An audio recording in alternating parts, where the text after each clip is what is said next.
Good. Looks good. Okay, I'm just going to go through the first information page, and Brittany and I are going to trade off a bit on this so that you can hear from both of us, and we want to make sure that at the end we also have our contact information. If you do have questions that we weren't able to answer today because we're going to move pretty quickly and we only have limited time, then feel free to email us. We're happy to answer them after the fact. So today's topic is a fundamentals course. So it's what is an estate plan? Why is it critical in California? And why might you or your family be interested in putting one together? What are the benefits? What happens if you don't do one? So I'm going to start with that last question there, which is, if you don't have an estate plan, what happens in California? Each state, each country have their own estate planning laws and defaults. And there are two sets of defaults. One is on the beneficiary side of things, so who gets your assets and liabilities, perhaps. And the other one is who manages the assets. And it's two different components, and they have their own defaults. The beneficiary side of thing, the default is called the intestacy rules. So if you ever hear someone talk about being intestate, that means they haven't really set up their estate plan. When they die, the defaults of the state are going to govern who gets their assets, whether it's a spouse, children, siblings, nieces and nephews.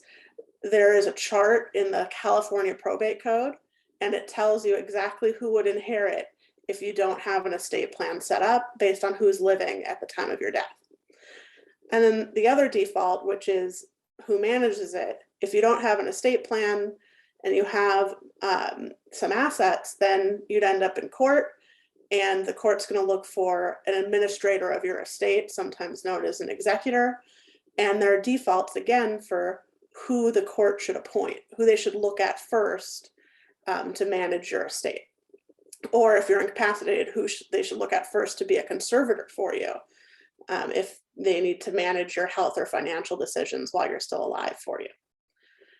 The estate plan, and what Brittany and I do day to day for people, is change those defaults for you. So if you don't want the exact thing that would happen by the default, you can do an estate plan, whether it's a will, a trust, some other vehicles we'll talk about, and change who will inherit from you and who would manage things during incapacity or death. You'll hear a lot of people also talk about this concept called probate, and most people don't even know what that is. It's a court process. There's a whole branch of the court system called the probate court, and its focus is on estate planning and trusts and conservatorships and guardians. It's that whole field. And if someone says that their estate might be probated, that means that there'll be a court process when they die, and a whole set of things have to happen for the court to approve the distribution of the estate. It's a public process. It can be lengthy depending on the court jurisdiction. So LA County, one of the biggest court systems, is going to take a while.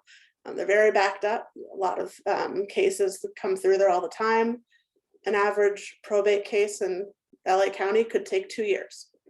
So one of the major reasons to do an estate plan in California, especially certain types of estate plans, is simply to avoid probate, because it could take a long time. It can be costly because you pay an attorney, and there's also a set amount that your executor gets simply by being named executor when it goes through probate.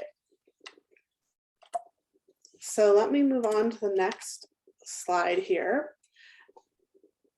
And I think I'm gonna, let's see here. Sorry, I've lost track of my slide. There we go, it's working again. So I'm gonna hand it off to Brittany to just sort of tell you what are the pieces of the estate plan here. Thank you, Erica. And just in advance, everyone, if you hear some yelling and some banging, the neighborhood kids decided tonight was the night for them to all to get together, and they're right outside my window. So I apologize. Hopefully they'll be going in soon, but everything is fine. So the first thing that I'm going to start out with is I want you to understand that there is a difference between those documents documents that are important during your life, and there are documents that are important after you pass away. So these two that I'm going to talk about right now are really important and crucial during your lifetime because they come into effect during life, and your agent that you name under them is going to be acting while you are alive. After you pass away, these documents aren't really relevant, and that's going to be on the next slide when we talk about those relevant documents. So the first thing here is your Advanced Healthcare Directive and HIPAA releases. Your Advanced Healthcare Directive grants an agent that you are going to name to make healthcare decisions on your behalf if you're unable to make those. Now, if you are able to make a decision and your doctor is present, the doctor is going to defer to you. But say you are in a coma or maybe you were in an accident, your Advanced Healthcare Directive becomes one of the most important documents in that moment. In this document, like I mentioned, you're going to list an agent and successor agents. Oftentimes we see spouses name each other. Sometimes an individual will name a child, and other times we see distant relatives or close family friends. Oftentimes you are going to want to name someone that is pretty close in proximity or that's really readily available via telephone all the time. Because again, this is something that comes into play in an emergency. It's your health care. A decision is needing to be made in that moment. So having someone that you know is going to be available is really important. In this document, you also go through and you say specific instructions that you have in mind in regards to your healthcare. So for example, certain procedures, tests, convalescent care, at-home care, these are all decisions that your agent can make on your behalf. They can also make decisions about life-prolonging procedures, relief from pain, what type of pain management you have in mind. Also, donation of your organs, an autopsy report, whether or not you would like to have an autopsy performed on your body, as well as the disposition of your remains and any funeral requests. So those specific instructions you're going to walk through with your estate planning attorney or your advisor, and you can be as specific as you would like, or you can be as broad as you would like.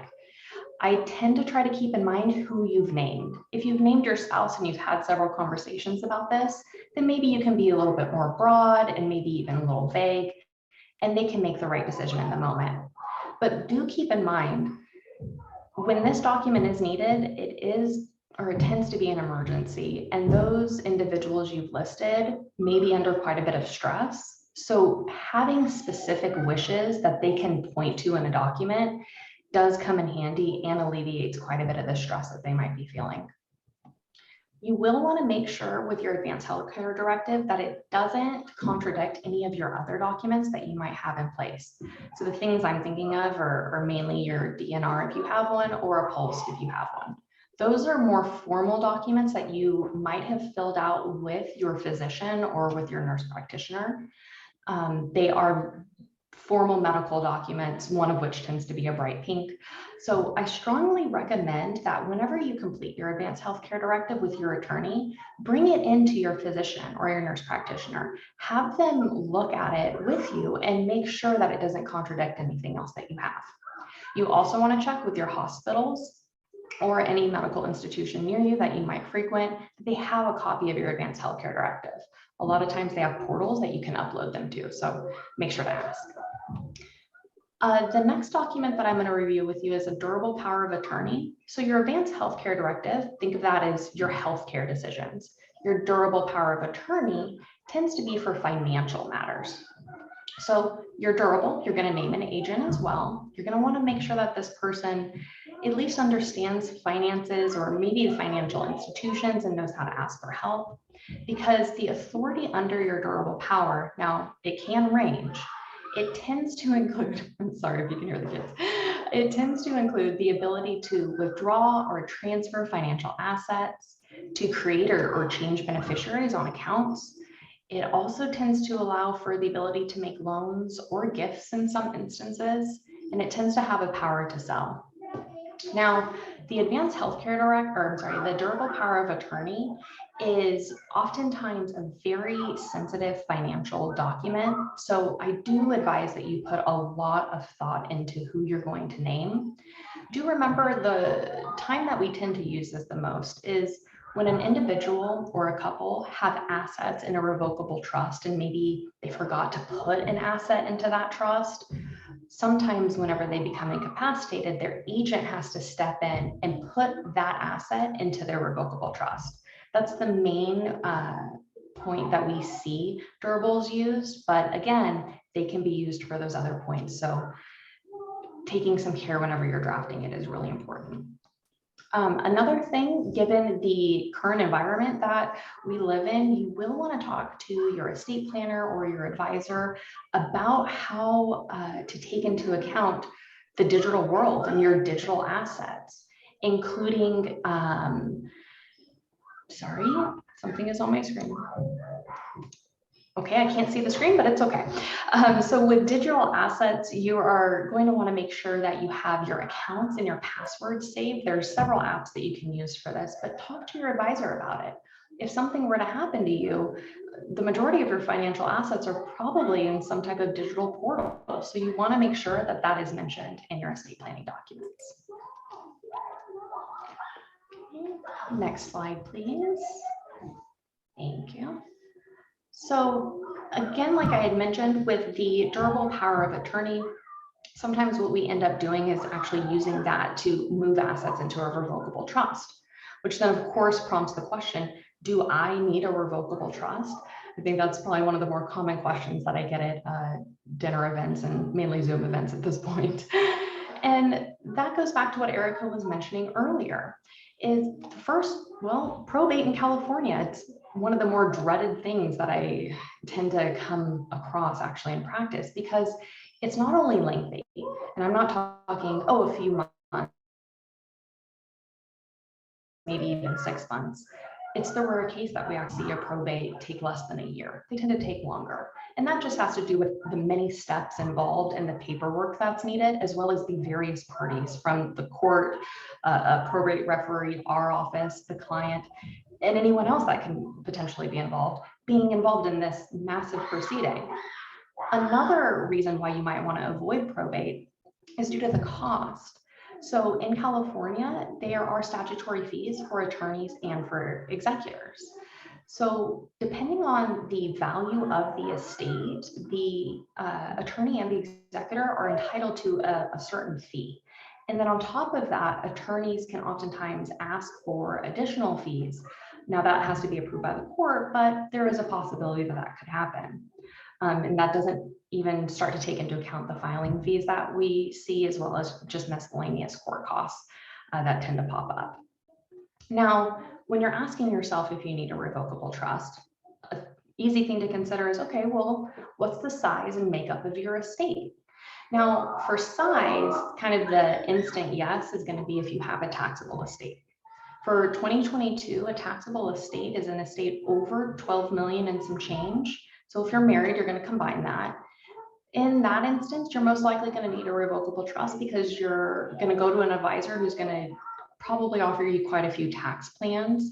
And in those tax plans, we tend to use a revocable trust quite a bit to at least set up the initial plan. Another kind of instant yes with a revocable trust is here in California, if you own real property and that real property is worth a decent amount, the benchmark you might hear is 166,000. But even then, just real property alone, given the many things that go into transferring real property, a revocable trust tends to be the safest vehicle. Another thing that I tend to see more often is clients know their assets and they know their family, they know their beneficiary, and they know what they want. And because of that, they tend to go right to a revocable trust. It's easy to work out those details and have it all in one document for years to come. And it's also pretty easy to change a revocable trust so they can amend it later. I think the ultimate control of your estate is probably one of the main reasons right next to probate avoidance that we see individuals and couples come in for revocable trusts.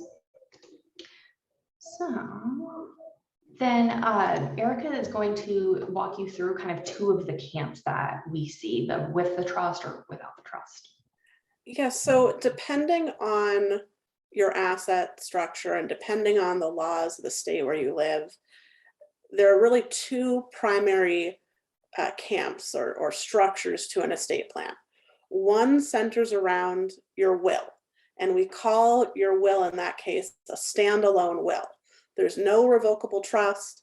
It's a will, and then you have the healthcare directive and the durable power of attorney, and that's pretty much it.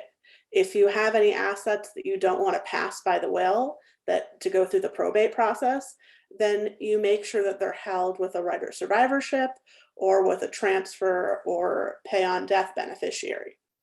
So everything is centered, as I said, around the will with some beneficiary designations in place otherwise. The second camp, which is the primary one for California, given how long the court process can take with a will, that second camp centers around a revocable trust. And when your estate plan centers around a revocable trust, you still have a will, but we call it a pour over will. And it's much shorter. I've seen them as short as a page. Ours are 3 to 4 pages, depending on how many executors you list. But they're very short, and they simply say, here's who I would nominate as executor if for some reason a probate's needed. And in that instance that a probate's needed, at the end of the court process, please give everything to my trust, because that's where I've laid out all the terms of my estate plan. So it's a shorter document that simply coordinates with the trust. And then the other things that are unique to a trust are assignments and various title documents for your assets showing the name of the trust. You'll want most of your assets in the name of the trust during your lifetime, so that you know that the estate plan will work properly. You might keep, a small cash account or two outside of it, but again, you're worried about that $166,000 threshold for a probate. So you don't keep too much outside the trust. You make sure that your real estate is titled in the trust. Any business interests you might have, investment accounts, they're titled in the trust. And the only things that don't actually go in the trust are your retirement accounts and sometimes your life insurance policies, just because it could be a hassle to put those in the trust, even though they could go in. People tend to instead just name the trust as the beneficiary and handle it that way. So let's talk in a little bit more detail, but not too much, about Camp 1, which, as I said, isn't the favorite in California. It can work for some people, but it's only a particular type of person where that really fits. And I talked a little bit before about the concept of an executor. When you have a will, whether it's a standalone will or a pour over will, one of the most important things you do in it is you nominate an executor and some successor executors. It's just a nomination. When your will goes through probate court, the judge has to decide if the people you've nominated can handle the job of executor. There's no guarantee that whoever you nominate will be made executor of your estate. There's a presumption that they will be, and that's one of the reasons why you want to have some successors, just in case the first choice isn't approved. But it's simply a nomination. Similarly, if you have minor children, you can nominate guardians in your will. Again, it's just a nomination, because the court needs to make sure that any minor children are placed with people that can really take care of them. I'll skip over a few of these details. We are going to give you the slides. We'll make sure that Rachel and Allie have them to provide to you afterward if you'd like them. I just want to get to this next point, which is, besides the will, what else can you do without a trust to still avoid probate? And the main thing you can do is make sure that your assets are held in a manner that's outside of the whole probate court process entirely. And the way to do that is to own them.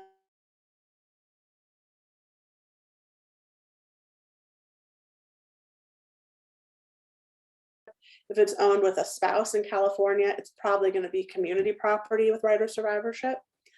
And then the second thing you can do is for bank or investment accounts, you can set them up as transfer or pay on death accounts, where you actually name a beneficiary of the account for when you pass away, right with the financial institution. There's a form that goes with the account. You fill it out, they process it, And as long as one of those beneficiaries is alive that you've listed, then when you die, it goes to them. However, if all the people you've named, the primary, the contingent beneficiaries you've named, are not around, most of those accounts, if you read their contract fine print, will default to go to your probate estate. So you might think you have everything set up with beneficiaries and there still be a probate at your death, simply because the beneficiary designations didn't work out in the end. For retirement accounts and life insurance policies, it's the same idea. There's a form with the institution where you name the beneficiaries of your choice, you put some successors. Again, as long as there's a beneficiary around when you die, this works. If there isn't, it's still going to flow through to your probate estate. Sorry about that. So Camp 2 is probably one of my favorites, obviously, is my career choice. It is the estate plan with a trust. So this is where you've decided a revocable trust is for you. And kind of what does that involve? And the first thing is who's in charge or who holds legal title. And that's going to be the trustee. They are the individual that you list. Normally that's you and your spouse if you are married. And then you're going to also list some successor trustees. And later in the presentation, we're going to go through some little tips for you whenever you go in to meet with your estate planning attorney. And one of them that I'm going to go over is please have a list of 2 to 3 successor people that you would like, because the idea here is you set up this vehicle to hold your assets and to walk through the disposition of your assets upon your passing. So naming someone that you trust and that can handle your estate is really important.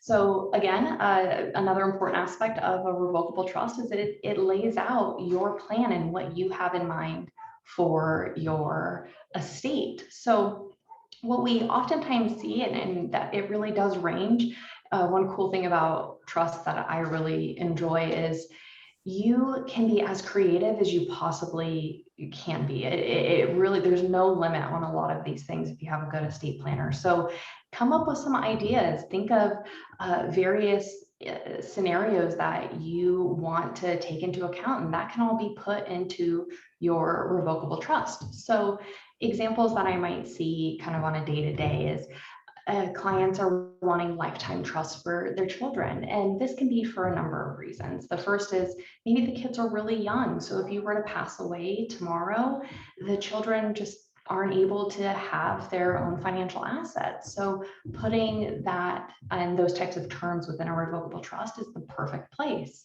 I also see couples come in that want to plan for children and have their revocable trust be kind of a learning experience for the children, so that the children can learn how to manage financial assets and investments, just overall asset management. And the trust is a place that you can do that.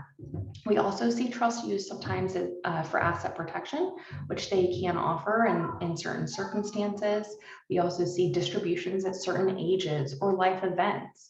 Really, anything that you can imagine, talk it through with your estate planner and they can probably put it into your trust and make it effective. Now, when you are establishing your revocable trust, Erica mentioned earlier, as part of that estate plan now, if you have a revocable trust, you're going to have some additional documents, one of which is a general assignment. The general assignment is effectively saying that you assign all of your assets over into the revocable trust. And it really is your intent that your assets be managed per that trust that you've established. So another aspect of your estate plan with a trust is going to be your pour over will. And Erica mentioned this briefly. The pour over wills truly are simple and they are exactly what they sound like. They pour over your probate estate into your revocable trust. The pour over wills too, we also see used to nominate guardians if you have minor children, and they also can name successors of certain custodial accounts. But again, they're very minimal. And like she mentioned, it really, I think the most lengthy part is going to be how many executors you end up naming is probably the lengthiest part of that document.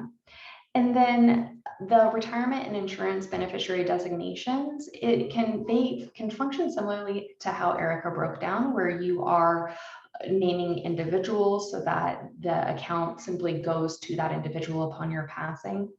But there are certain instances, and you'll want to talk to your advisor about this, where there might be some extra planning that can take place with your retirement accounts or with your insurance beneficiary designations. Again, bringing those to the attention of your advisor is really important, and you'll see here later on, it's a key thing that we do mention. You want to bring in that information to your first estate planning meeting. So now that you've got kind of a 30,000-foot view of estate plans with trust and without, Erica's going to talk to you about some tax and charitable planning. Sure. So this is a little beyond the scope of today's presentation, but we thought we'd be remiss if we didn't give you at least a teaser of the more advanced planning that could happen. You know, a lot of what we do, simply from having our office be in Pasadena, a lot of what we do is tax planning for people. And that could be income tax planning, property tax planning in California, especially. It could be what we call wealth transfer tax planning. And that might be something you haven't heard before, wealth transfer tax. That's the gift, estate, and generation skipping transfer taxes. We collectively call them the wealth transfer tax. And, you know, those can be a little tricky. That's where that $12 million exemption or $24 million for a married couple, that's what that is keyed to. You've probably heard about, you know, there might be tax reform soon, and people over the last couple of years have been worried about the exemptions being reduced.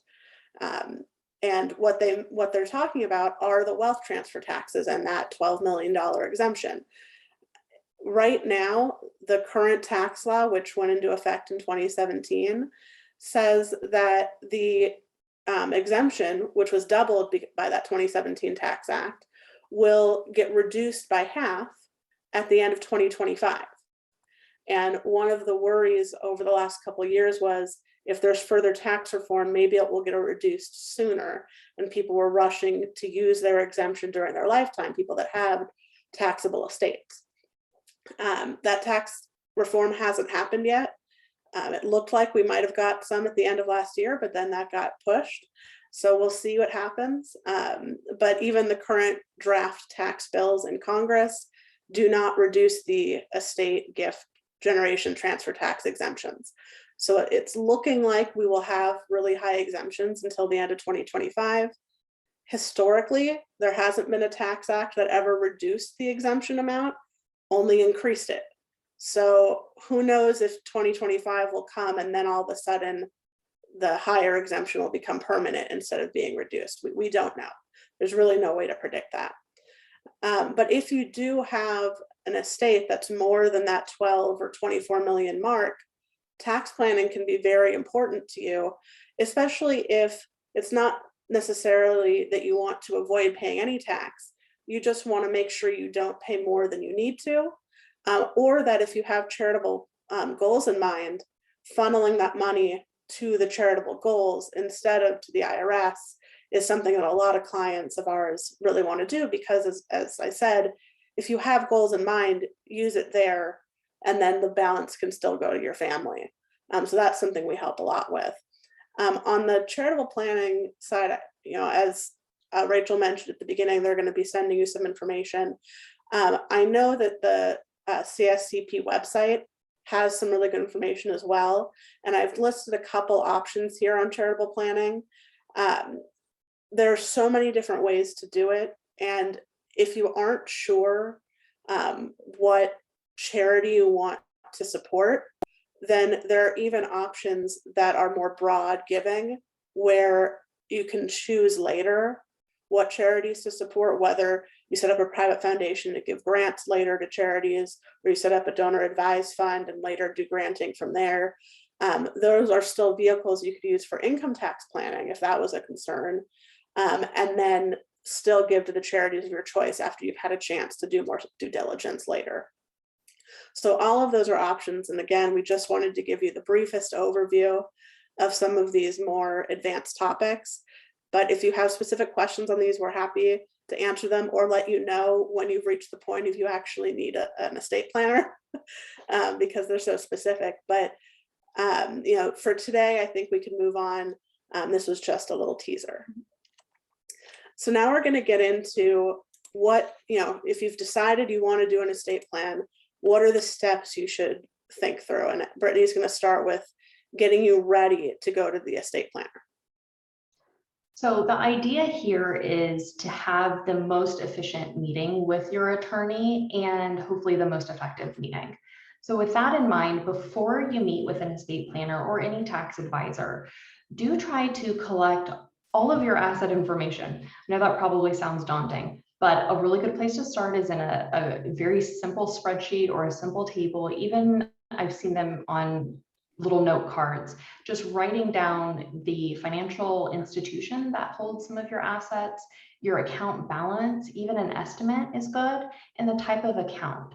If you go on to your financial institution's online portals, you can oftentimes pull up the first page of your statements. Those are incredibly helpful for us to see. It tells us instantly who's on title, what type of account it is, the account balance, and what the financial institution is. Sometimes they've got little quirks about them, and having now worked years in this field, we know a lot of those quirks, so we can help you with transferring assets too.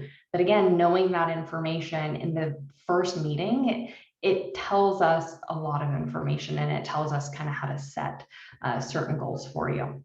You also will need to pull any beneficiary forms. So oftentimes with retirement accounts, you fill those out when you first set up your retirement account. Some businesses do some annual cleanup where they come through and they say, hey, would you like to update these forms? If you have copies of those, wonderful.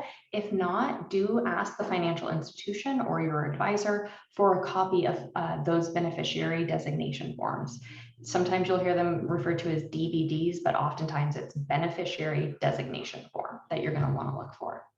And then whenever you're trying to pull title for various properties, normally it's real property that we're concerned with, your quickest place is going to be your property tax statement. If you have that, that also provides us a lot of really useful information. If you do have a accountant, CPA, or a financial advisor that you work with, ask them what their thoughts are. Oftentimes, they are kind of default planners for a lot of our clients, where they tend to come to us and say, hey, I've got this client, they've got this, this, and this. Is there something that you can do for them? Or they have an idea themselves, and we're always open to hearing from them. Especially if they've been your advisor for years, they have information that will be very useful for your estate planner.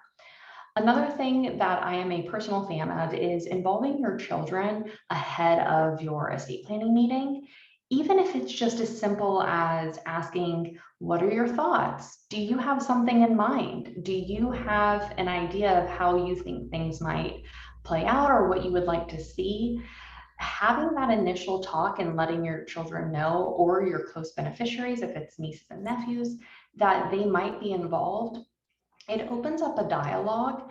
And oftentimes conflicts that come out later are all because it wasn't communicated, not all because, but they tend to be due to the fact that the children didn't know what was going on. And why not kind of try to stop that in the beginning if you can? So again, it's a personal choice, but if you can involve them, I do see more positive results in the end when the children know what's going on. You can also always invite them to the meetings. Just make sure that you check with your attorney ahead of time, because there will need to be some legal consent signed. Another thing that you're going to want to think of, and we'll go through this a little bit more on the next slide, is again, who is the team that you're going to have involved, the agents that you're going to list, the trustees, the executors. We'll go through that a little bit next. But another thing that you will want to consider is actually what Erica just went over, is the tax and charitable planning that you might have in mind. Think of some of those concepts ahead of time. Do a little bit of research online. I know physicians aren't big fans of patients doing research online, but as an attorney, it sometimes actually helps if clients are more familiar with the terminology that we use, or just even concepts. So the next thing that we're going to go over is during kind of the plan, right? And like the development of the plan and getting it into action. So again, please have some ideas about your successor trustees and executors that you would like to name, and a few little tips on that. When you're naming successor trustees, I would say the first thing that you want to think of is, how is this person with the beneficiaries that you are naming? Do they get along with the beneficiaries that you're naming? If they don't, is there a valid reason or not? Kind of think through those dynamics, because they're going to be front and center after you pass away. So understanding those dynamics is really important. Also knowing if the person that you're about to name is good with finances. Sometimes we will see successor trustees come in and they've never managed a bank account. Well, as a trustee, you are now in charge of several financial accounts, potentially real property, and you have a duty as a trustee to the beneficiaries. So it might not actually be fair to name that person in that position. And again, a minimum of 2 successors. I really like to see a list of 3, because a successor can turn down that job if they would like to. They do not have to do it. So you want to make sure that you're working through a list, and having extras, just, it doesn't hurt. If there aren't anyone, or if there isn't anyone in your life that would be a good fit to be a trustee, because remember, there are those fiduciary duties that they have certain obligations that they need to fulfill. Ask your tax planner or your estate planner about other professionals.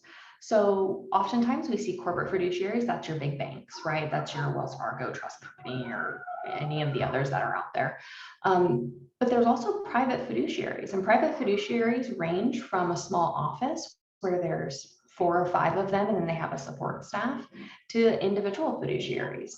And their pricing tends to be a little bit lower, but we see that quite a bit with people that just don't really want their kids involved at a certain point, or maybe they don't have anyone that is really good with finances or asset management. So they want to name either a corporate trustee like a bank, or a private fiduciary, which can be an individual or a small office of people. Another thing that I do like to recommend to clients is, if you have certain wishes in mind, but it maybe isn't the place to put them into a trust, and you can talk to your attorney about that, but you can always do a side letter, and it's a really nice personal touch to your estate planning documents to have a letter to either the trustee or sometimes the beneficiary whenever it's appropriate. And lastly, I would say, having in mind some concepts of, I definitely want a trust for this beneficiary, or I definitely want to name this charity. Having those concepts in mind will allow for a much more efficient meeting with your estate planner. So once you have your plan, you've executed your documents with the notary and witnesses for the will, you've put it somewhere safe. When we give clients their originals, it's in a bright red pouch, so you can't miss it. You put it somewhere safe. A lot of clients assume they're done. Everything is in order. They've thought about their death. They've passed this hurdle. Anyone who will listen, they'll let them know, I've done my estate plan. I'm ahead of the game. The problem is, it's like you in your life. It changes over time. And so you need to review it periodically to make sure that it still fits. And you also need to make sure that it's not just sitting somewhere and no one is aware of it. So one of the first things you should do when you have your estate plan prepared for the first time or updated later is inform your other advisors that you might have. They might request copies for their records, or to at least know who your estate planner is if they ever need to get copies. Inform the people, at least the first level people that you've named as successors in your documents, and tell them where the documents are located, or give them copies. A lot of our clients don't want to give them copies yet. That's perfectly fine, because you can always amend these documents at any time. But then at least tell them where to find them, or give them the name of your estate planner, so that if something were to come up, they can immediately reach out and get a copy when they need it. It's also important to note It's good for you to review your documents from time to time, even make notes ahead of your next meeting with your estate planner, but don't write on your original documents. There are some pretty old laws in effect around the whole country, it's not just California, where if you make the wrong type of mark or the wrong tear on a document, it could invalidate it entirely. You might think by striking out a line and putting something above it instead that you've amended it. More likely you've made that whole page invalid and no amendment replacing it. So you have to be very careful that any updates you do are valid.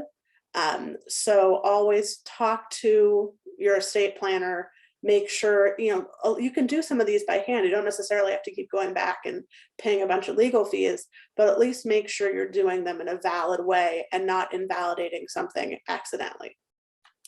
Another thing to make sure you do, and I would say do this right away when you actually set up your estate plan, is send your healthcare directive to your primary physician or specialist if you have them. And anytime you go into the hospital for any sort of procedure, even if it's a quick procedure in and out, one of the first things they will ask you when you check in is if you have a healthcare directive. And if you don't provide them one in that moment, they will likely hand you a form to fill out to have one. And the worst thing you could do is fill that out really quickly and have it contradict your actual wishes from planning that you put a lot of time into. So bring a copy of a healthcare directive whenever you go to a hospital. And then, as I said, review your plan from time to time. We find that most people's lives change in 3 to 5 year intervals. 4 years is how long high school is in the US these days. So, it's somewhere in that range of things have changed in your life.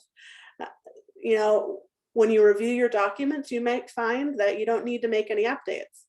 But I would suggest at the very least that every 3 to 5 years, you simply re-sign your healthcare directive and durable power of attorney, because banks and hospitals and doctors, if they're looking at a 15-year-old document, they're going to wonder if it's still your wishes. If they're looking at a 2-year-old document, they're going to trust that it's close or still your wishes. So even if you don't change the document anyway, simply re-sign and redate it, and then it's it's going to be considered good and valid again. So I think at this point we've gone through our main presentation, and I just want to open it up to questions. Rachel, I don't know if you want to moderate or if we should just pull up the chat. Sure. You're welcome to pull up the chat yourselves. First, just want to say thank you. This was absolutely packed with such valuable information, and we really appreciate you sharing this slide presentation with everybody in attendance. I'll email everybody tomorrow with this. So you are welcome to take a dive into the chat to begin, and then after that, I'll invite people to unmute themselves to ask questions. Sure. So, Erica, how about I read you the questions and you answer? Okay. What is an irrevocable trust? Please explain.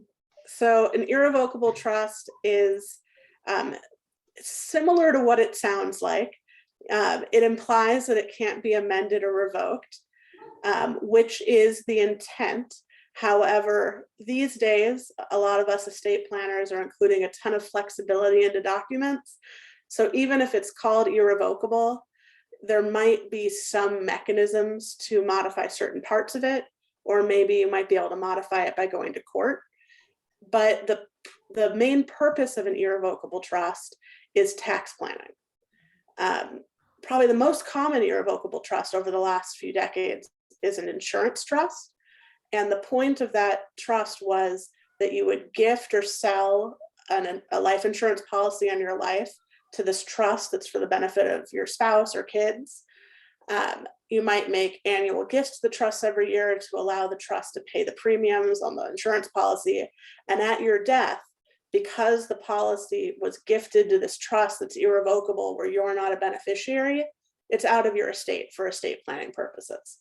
So, it gets the full death benefit, which is clearly a lot more than what the policy was worth the day you gifted it to the trust while you were still alive.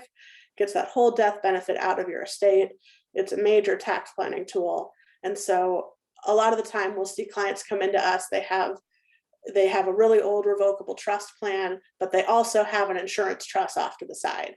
And so we're working on coordinating everything and updating everything to the extent possible.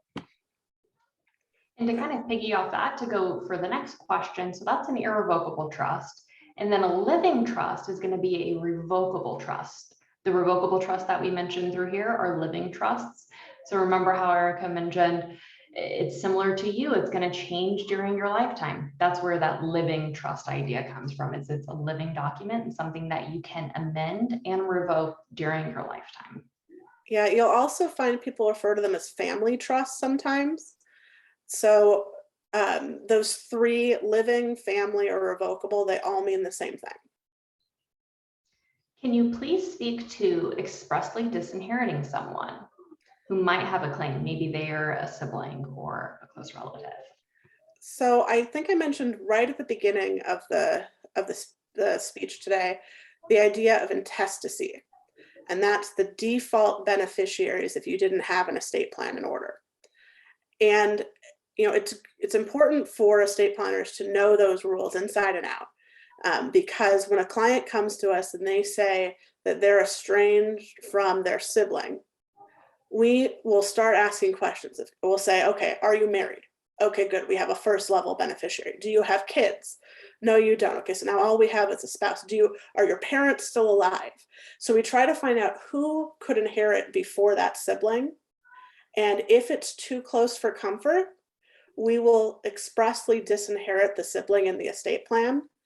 Now, one thing we didn't mention, because this was a pretty much an overview speech today, when you pass away with a revocable trust in California, there is a requirement that all of your intestate heirs and all of the named trust beneficiaries get notice that you had a trust and a period of time to contest it if they want to.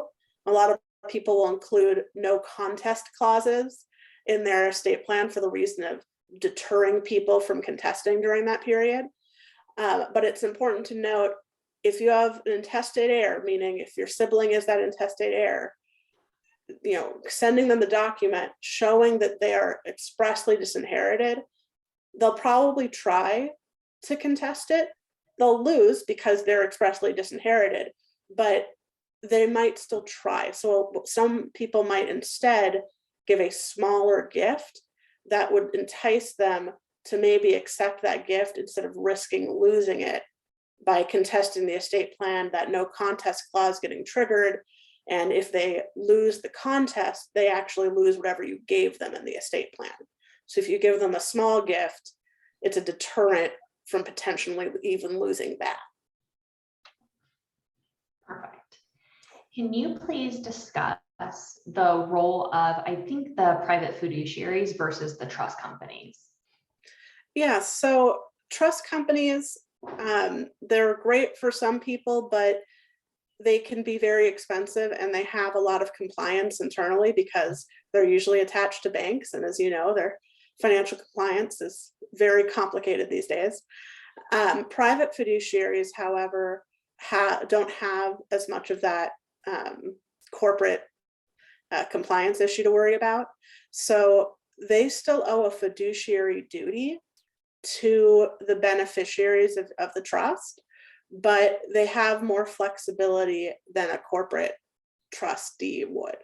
And I think, just to clarify, the word fiduciary, just a fiduciary duty, it means that you have a legal responsibility to do things in the best interest or reasonably best interest of the beneficiaries of the estate.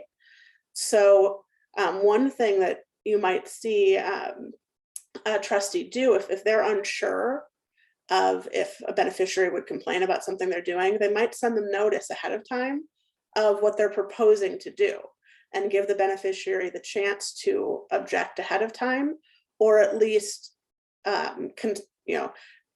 at least consent to it, so that the trustee knows that, okay, they're not going to sue me later for breach of my fiduciary duty for investing the assets in this way or making a distribution of this amount.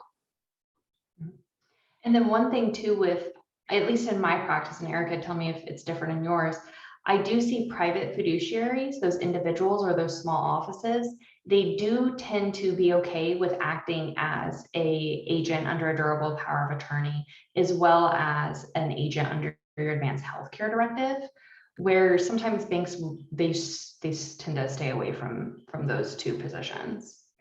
That's true. And the other thing we talked a little bit earlier about seeing, do you have people in your life that are good with finances and such? One of the first people you might think of if you had one was your financial advisor. But if they are attached to a financial institution, they probably can't be named as a trustee in your estate plan, because that institution will probably not allow them to do that sort of side work. Again, for compliance reasons. But if you have a financial advisor who's in one of those sort of private firms, they might not have the same issues. So just something to keep in mind if you're leaning in that direction. Are financial assets such as mutual funds, pensions, and equities subject to probate? They are if they're just in your name, and if the assets in your name without beneficiaries designated total more than the probate threshold, which right now is about 167,000 in California. Can you explain the relationship between designating a beneficiary or just allowing a spousal transfer to happen? So I think there are a couple things to note here. There aren't, unless you hold title with your spouse with right of survivorship, there is no automatic spousal transfer that would occur. If your asset's community property, now your spouse might have more of a right to your half of the community property than otherwise, especially retirement accounts, for instance. The default will be that all the community property retirement should go to the spouse, and they actually have to waive their right to your half of the community property retirement account if you want to leave it to someone else. But there really isn't an automatic not doing an estate plan and just having it go to your spouse unless you've actually titled everything with right of survivorship to your spouse. So designating beneficiaries, even if you're just designating your spouse, is really important. And there is mention about, if we know about a recent news story about a disreputable private fiduciary. I can't say that I know of one personally, but what I would recommend with private fiduciaries, because it's like any industry and any business, there's going to be those bad eggs in there, is to actually talk with your advisors. So your CPAs, your financial advisors, and attorneys that you work with, especially estate planners. We all kind of have our close book of those private fiduciaries that we've worked with and that we still refer clients to.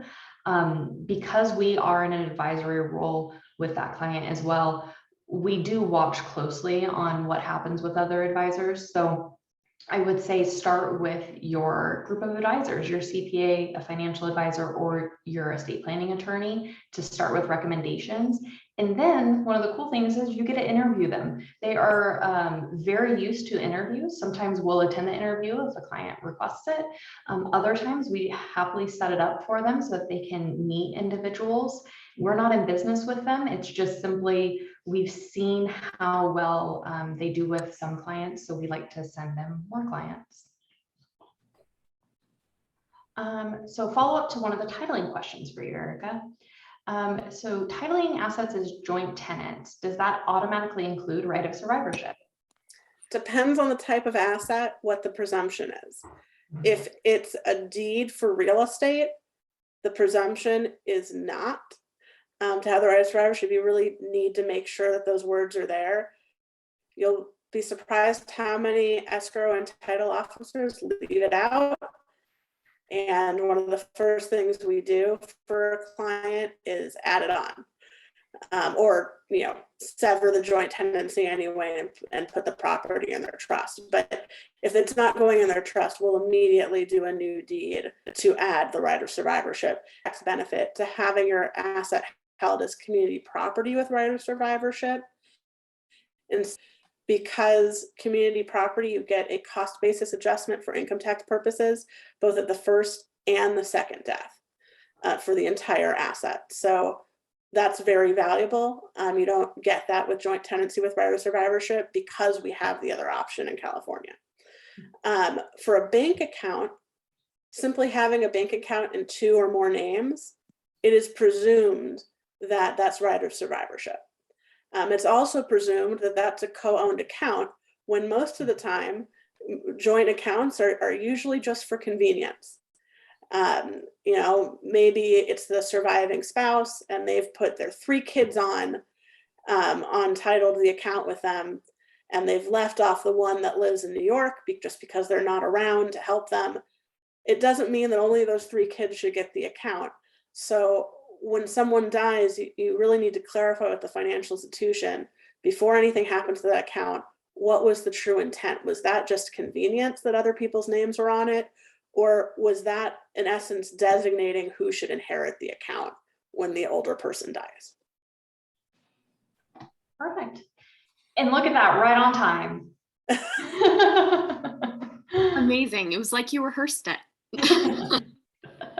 I just want to thank you again, Brittany and Erica, for your generosity in coming here today, presenting this information and answering all of these questions in such great detail. Allison and I were just messaging each other just what a wealth of knowledge each of you have, and we just so appreciate you sharing it with our community. So we will bid you both adieu for the night. For the rest of you, if you can stick around really quickly and just complete this workshop evaluation, that would be really helpful to us. Eric and Brittany, I see so many excellent presentations coming through the chat. So again, thank you so much for being here tonight. Wonderful. Thank you for having us. Thank you. Thank you. Thank you Go so ahead much. And I'll make sure, Rachel, I'm going to email you the presentation